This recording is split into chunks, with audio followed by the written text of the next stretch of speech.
Shalom, mon histoire. Seigneur, je remets cet instant sous ta protection divine et que je sois conduite par ton Saint-Esprit. Dans la nuit du mercredi 27 mai 2021, j'ai entendu Dieu me dire « Raconte ton histoire ». Vers 7 heures, lorsque j'ai terminé ma prière, il m'a encore dit « Raconte ton histoire ». Puis 2 fois dans la journée. Je passais un moment très dur à cause d'un frère qui m'a profondément blessé. Je pense qu'il ne l'a pas fait volontairement, mais j'ai été blessé. En plus de ma souffrance, ce n'était pas facile du tout pour moi. J'ai des problèmes de santé. J'ai dû prendre un suppositoire Lamaline, un comprimé de la poudre d'opium. En prenant la poudre d'opium, je n'ai fait qu'aggraver ma souffrance. J'avais la tête qui explosait. Dieu soit loué. La parole du Seigneur nous dit que la prière du juste est efficace. Amen. Le Seigneur m'a dit, n'oublie pas dans les épreuves, il y a de la puissance, de la gloire. Et il a mis de la joie dans mon cœur parce que je n'avais pas. J'étais vraiment triste. Il m'a aussi rappelé de ce qu'il m'avait déjà dit. Tu as que moi dans le ciel et sur la terre. Et chaque jour, je me rends compte que j'ai que lui. Je suis Lynn Antoine, prophétesse et sentinelle de Dieu. Et mon époux est un évangéliste. À nous deux, c'est le Seigneur qui nous a révélé qui nous étions. Amen. J'ai une fille et 3 merveilleux petits-enfants. Dieu l'a fait grâce d'être sentinelle et prophétesse, servant Dieu fidèlement avec son époux et leurs enfants. En 2009, j'ai été consacrée prophétesse par le prophète Kofi Kennedy et mon époux a été consacré en 2013 par l'apôtre Barrero Foster et le prophète Kofi Kennedy de Sainte-Croix. Notre consécration s'est faite dans un magnifique culte, une très belle cérémonie qui a duré un peu plus de 3 heures. Avec la Sainte Seine, le Saint-Esprit s'est manifesté puissamment. De mon jeune âge, j'ai toujours eu des visions. Entre 14 et 15 ans, j'ai vécu quelque chose de surnaturel. C'est un matin, tout le monde était réveillé. Je me suis allongée dans le lit de mon neveu Jackie. Et j'ai senti mon corps quitter. C'est comme si je partais dans un sommeil. J'ai senti mon corps quitter le lit et monter vers le ciel. J'ai eu très peur. Je croyais que j'allais mourir.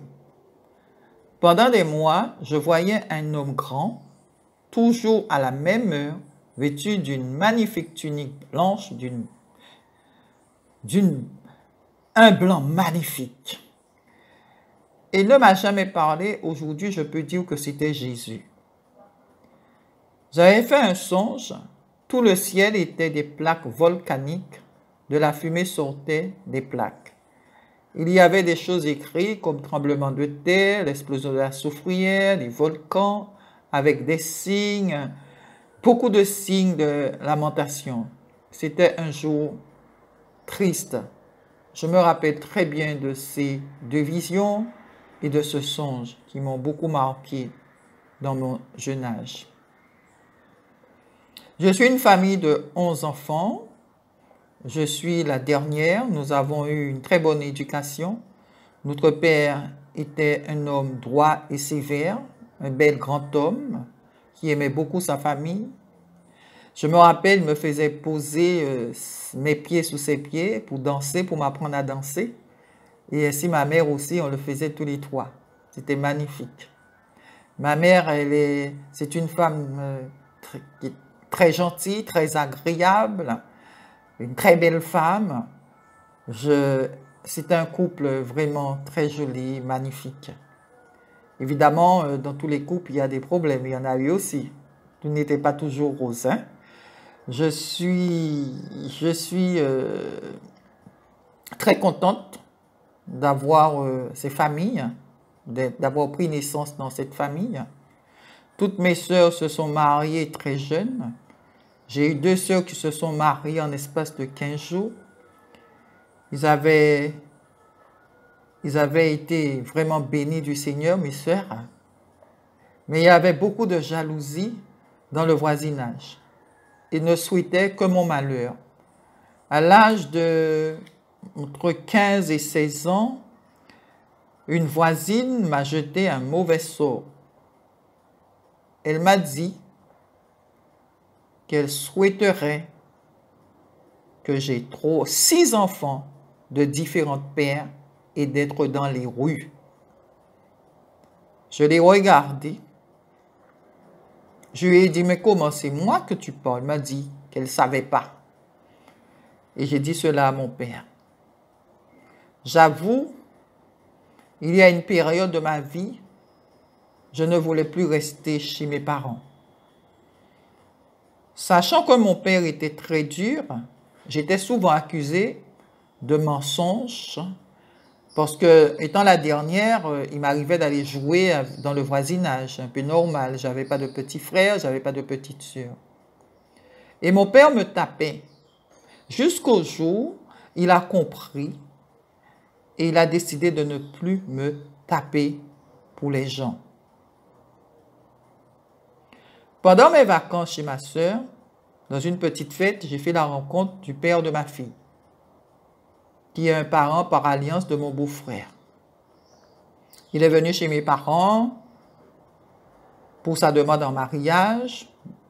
Il a donné sa date et a disparu comme par enchantement. Mon père était très en colère, c'est chose normale, ainsi que ma famille. Mon père m'a mise à la porte de chez lui. Ma sœur Zézé et son mari m'ont accueilli chez eux. Je remercie les seigneurs, j'avais nulle part où aller. Ils ont pris soin de moi et de ma fille. Que Dieu bénisse ma sœur et sa postérité. Je me rappelle, le premier pot de lait de ma fille, c'est mon beau-frère qui lui a acheté son pot de lait. Et mon beau-frère, c'était comme un père pour moi. Et en fait, c'était comme un père pour nous, Il était quelqu'un de très gentil. À l'âge de 20 ans, j'ai quitté mon pays pour Paris. Le jour de mon départ, j'ai laissé à mon père un mot dans sa Bible, lui disant qu'il va me foutre la paix et plus jamais il me donnera des coups pour des gens, car souvent j'étais innocente. Quelques mois après, j'ai reçu une lettre de ma sœur Zézé me disant « Papa a dit ce que tu as fait est très grave, laissez un pareil mot dans les Saintes Écritures. » Mon père était un amoureux de Dieu, de la prière, et c'était un homme de foi. J'ai vu mon père prier pendant des heures. Je suis revenu en vacances, revenu définitivement. Tout était oublié, tout allait très bien avec mon père. Mais le Seigneur n'avait rien oublié. Il est revenu 38 années après. Mais bien aimé, j'ai vu la Bible de mon père à la même place ouverte avec mon mot au milieu de la Bible. Avec les pages jaunies de vieillesse, grondolaient.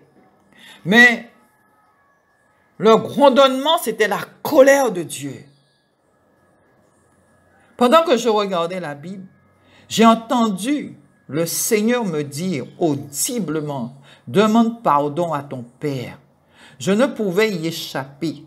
Je me suis agenouillé demandant pardon à mon Père qui n'est plus de ce monde.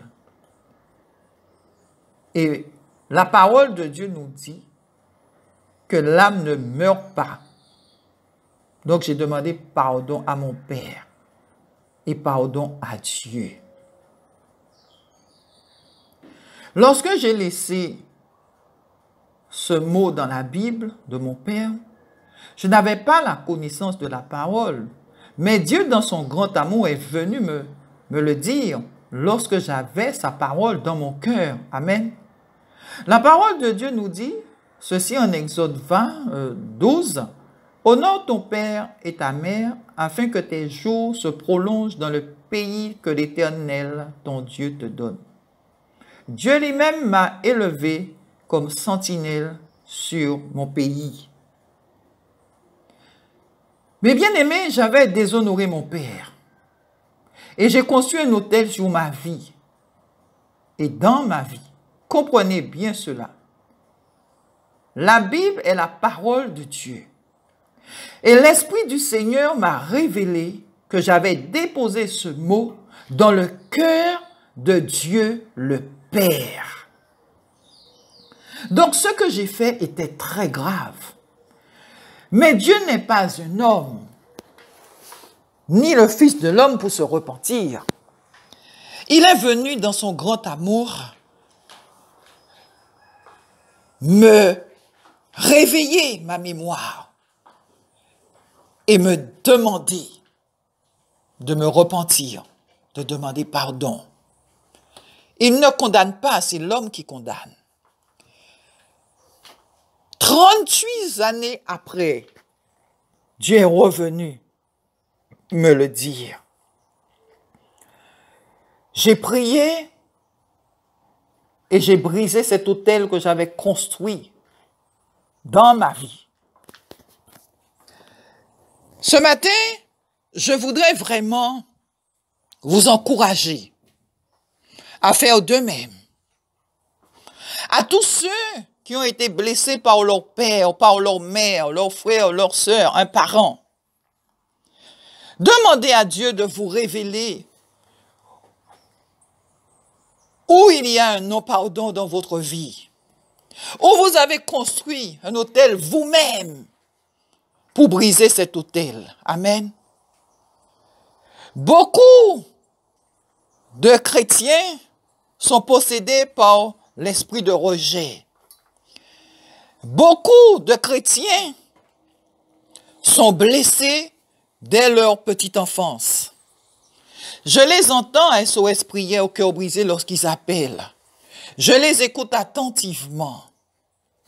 Je peux vous dire que beaucoup sont blessés et ils pensent être guéris, mais c'est faux. C'est faux. La plupart d'entre eux ne sont pas guéris. Leurs blessures sont encore ouvertes. Leurs blessures sont là. Demandez au Seigneur de vous révéler. Ayez le courage de téléphoner, d'aller demander pardon, de vous réconcilier. C'est important. Parce que construire un autel sous sa tête dans sa vie, ce n'est pas facile d'accéder au royaume et d'avoir une bonne relation avec le Seigneur. L'esprit de rejet englobe l'esprit de suicide, pensée de meurtre. À tous ceux qui sont possédés de cet esprit de rejet, examinez-vous. Ils pensent toujours que les gens ne les aiment pas. Au moins de petits mots, de petites phrases, ils sont déjà irrités et ils veulent toujours avoir raison. Et ils veulent toujours que c'est les autres qui les écoutent. L'esprit de rejet, c'est un esprit dangereux. C'est un esprit de doute. C'est un esprit d'incrédulité aussi. C'est un esprit dangereux. Je vous en supplie, à tous ceux qui ont été blessés, parce que l'esprit de rejet, c'est les blessures qui ouvre la porte de l'esprit de rejet. C'est la maltraitance, le rejet. Et la porte s'ouvre à deux battants. Et ce démon de rejet s'installe et gâche la vie des enfants de Dieu.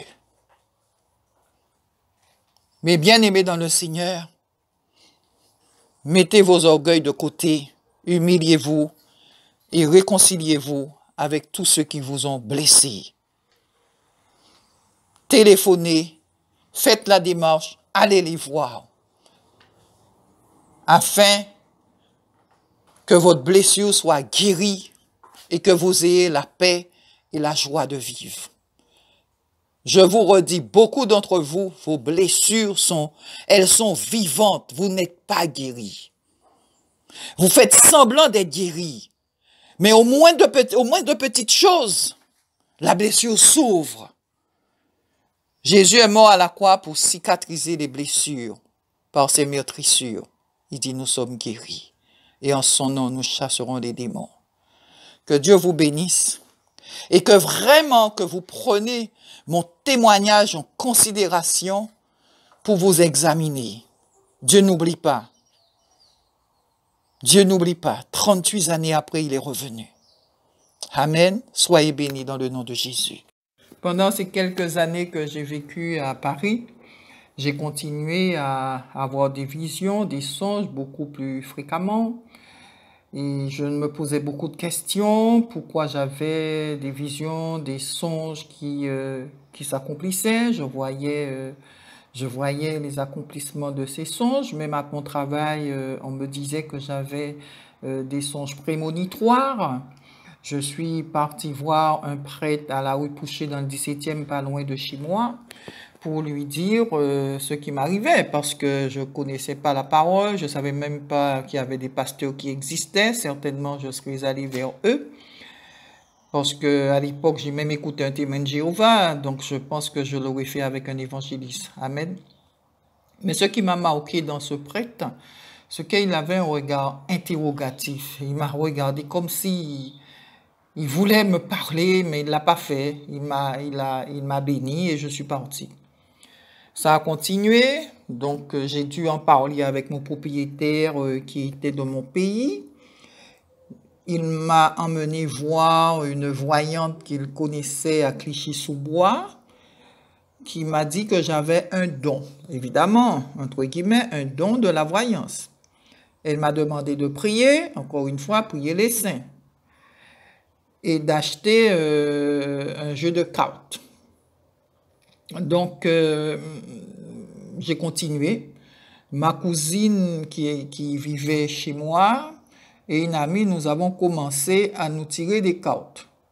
Elle disait faire les cartes, tirer les cartes était une très très bonne chose, car c'est avec les cartes qu'on a retrouvé où était Jésus.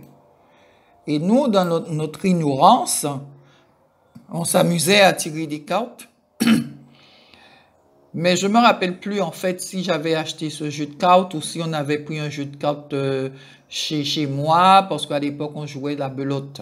Mais je pense plutôt que c'est un jeu de cartes où on jouait la belote. Voilà.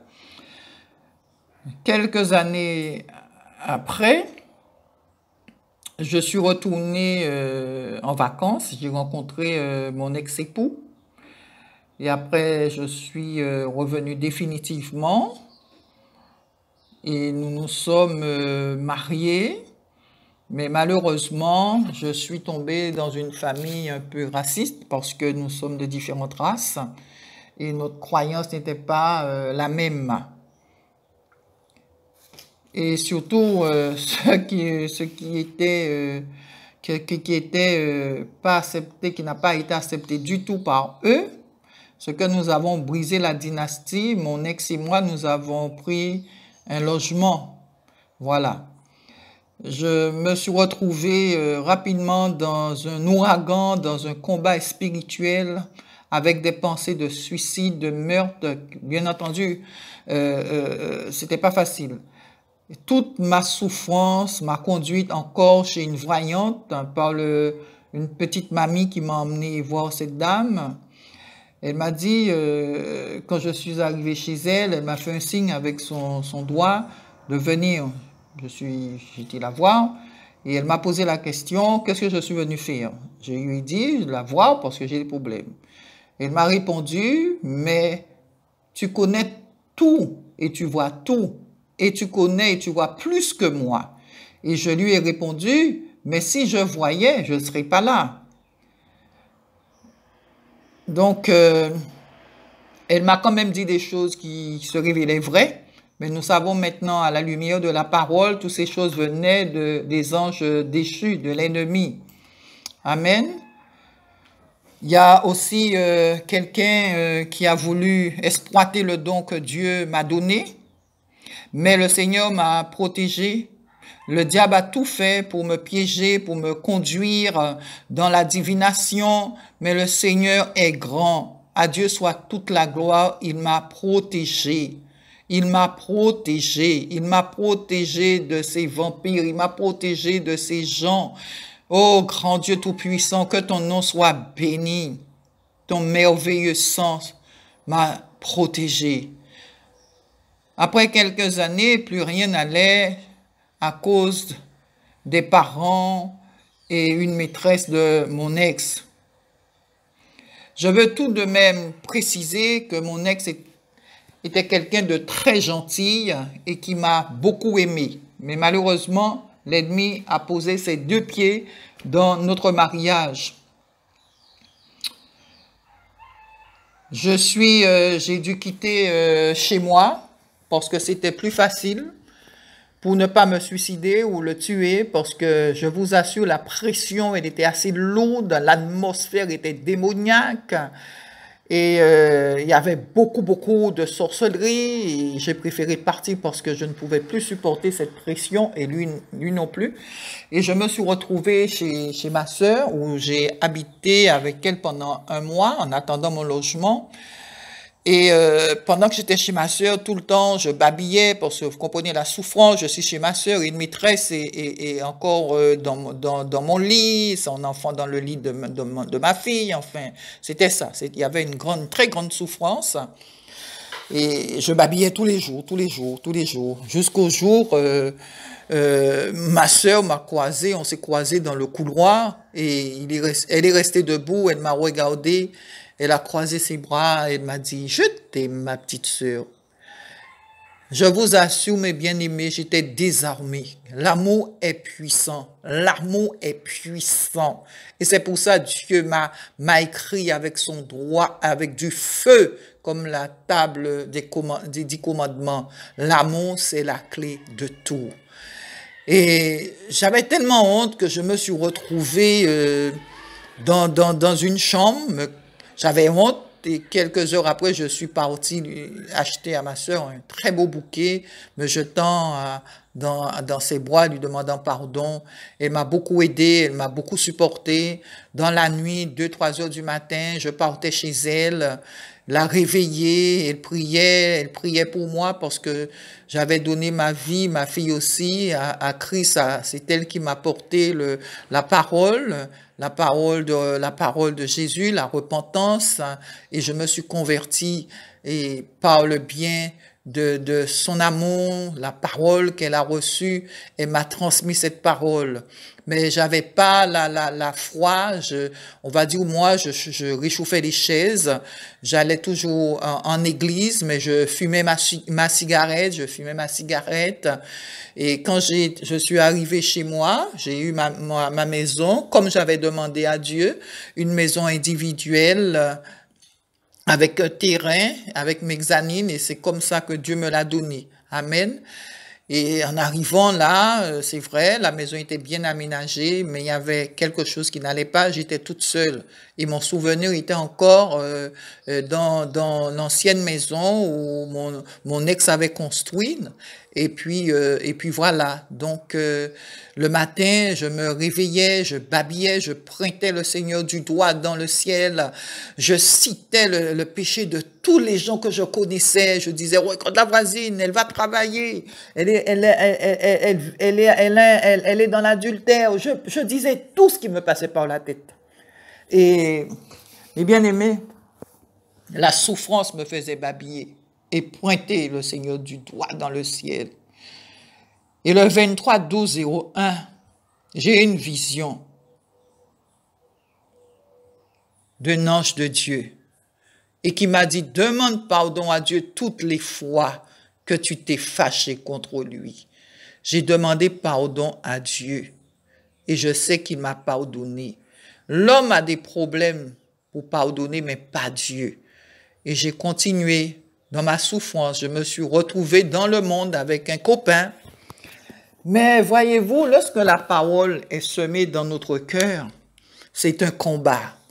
À chaque fois que je me retrouvais dans le monde, il y avait cette parole qui me disait, rappelle-toi, rappelle-toi, ce n'est pas ta place, ce n'est pas ta place. Et jusqu'au jour, j'ai évidemment laissé cette vie-là, enfin, laissé, Dieu m'a coincé. Et il m'a coincé et je ne pouvais pas faire autrement que d'arrêter parce qu'il m'a coincé et moi-même j'avais déjà le dégoût, cette lassitude.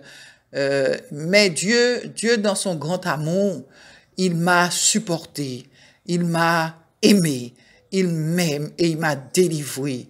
Que le nom du Seigneur soit béni. Et je suis retourné dans une petite église que j'avais beaucoup aimée. Et à ce moment-là, j'ai commencé à avoir des visions du tabernacle, de la cuve des reins, la lune en sang. Et je racontais ça à mon pasteur, lui disant que voilà ce que j'ai comme vision. Il regardait, mais il ne me disait jamais rien. Quelquefois, il me disait que c'était ça. Mais moi, toute naïf, je maîtrisais pas la parole et j'avais pas compris jusqu'au jour. Une Jézabel a été mentir sur moi. Et il m'a convoqué, il m'a téléphoné pour me dire, je t'attends, et toute gentille. Je lui dis, j'arrive, pasteur, j'arrive, pasteur. Et je me disais en moi-même, si j'avais des sous, je lui aurais donné une enveloppe, je l'aurais béni, amené quelque chose, mais ce que j'ai, c'est pour payer ma facture. Et donc, elle m'a dit, son épouse, des choses. Mais non, quand je suis rentrée dans la salle, tout ce que j'avais offert à l'église, je l'ai trouvé par terre. Ça a été un choc pour moi. Donc, ils étaient tous les deux, le couple pastoral, m'attendant, me disant que je détournais les gens de la communauté. Et ma question a été, mais comment je peux détourner les gens de la communauté? Plus que mercredi, il y avait ma sœur en Christ de chair. J'ai ramené 4 personnes et la semaine d'avant, j'en ai ramené. Donc, je ne comprends pas ce qu'il me dit. Donc, ce jour-là, cette femme, Jézabel, était là. Et il y avait ma voisine, justement, qui a été délivrée par un pasteur d'une autre communauté. Et ce pasteur l'avait invité dans une réunion de prière. Et mon choix a été un choix sage. J'ai préféré ne pas aller à la réunion et de l'emmener à sa réunion. C'est tout à fait normal. C'est l'autre pasteur qui a procédé à sa délivrance et qui est venu chez elle prier. Et pour moi, il est juste que je puisse l'emmener à cette réunion. Et donc, cette femme est partie dire au pasteur que je détournais les gens de la communauté et le pasteur a cru. Et puis, je lui avais donné beaucoup d'avertissements de ce que Dieu me montrait pour la communauté. Et finalement, la communauté a été fermée et le Seigneur a continué à me bénir. Un jour, le Seigneur a continué à me bénir. Le Seigneur a commencé à me donner des vraies visions sur la Guadeloupe, me donner les titres des prospectus, des flyers que je faisais, que je devais faire. Mais après cette réunion avec le pasteur, je peux vous dire que j'ai perdu ma voix et ma bouche avait un goût de sang. Et après cette réunion, je devais aller chez ma sœur et finalement, j'ai complètement oublié que je devais me rendre chez ma sœur. Je suis rentrée chez moi, j'ai perdu ma voix, J'ai appelé une sœur, je ne pouvais même pas parler. Elle me dit, mais qu'est-ce qu'il y a? Qu'est-ce qui ne va pas? Qu'est-ce qui ne va pas? Mais pourquoi? Viens, je ne peux pas venir. Je suis avec mon époux, je suis occupée, mais viens. Et quand j'ai été la voir, elle me dit, tu n'as pas compris. Tu n'as pas compris ce qui se passe. Je lui dis, mais non, mais je lui ai rien fait. Au contraire, je l'ai béni, je suis gentille avec eux. Elle me dit, parce que ce que Dieu te donne dépasse cet homme. Il ne peut pas comprendre et croire que c'est toi, la petite Line, qui a autant de belles visions, de belles révélations et qui se révèlent bibliques. Je dis, mais comment il peut faire ça? Mais il est pasteur. Moi, je maîtrise même pas la parole. Je comprends même pas ce que Dieu me donne. Mais comment il peut faire de pareilles choses? Il me dit, mais tu comprends pas. Il n'a pas ce que tu as. Et mes bien-aimés, j'étais blessée dans mon âme, dans mon corps, dans mon esprit. J'étais blessée. J'étais blessée. J'ai souffert. Et un jour, je roulais, j'ai dit, oh, Seigneur, si les gens connaissent la Guadeloupe, j'étais à Morgaillard, j'ai dit, Seigneur, je souffre tellement.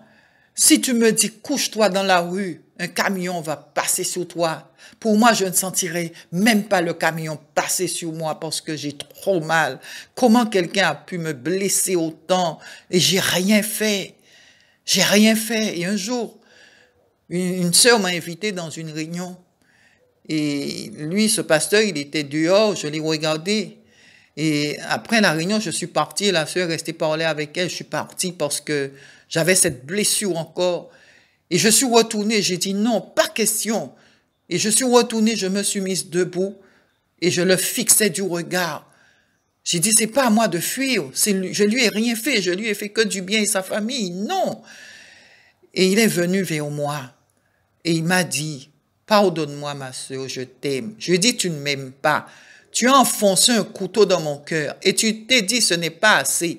Mais tu as tourné le couteau, tu l'as tourné pour me faire encore plus de mal. Hein, plus de mal. Et il m'a dit, non, tu m'as dit une phrase que je n'oublierai jamais. Et je me suis rappelé, lors de la réunion dans son bureau, je n'ai accusé personne. La seule chose que j'ai dit, je ne détournais pas les gens de la communauté. Mais je lui avais dit, l'avenir en parlera. Je n'ai pas étendu du linge au soleil, je ne surveille pas la pluie.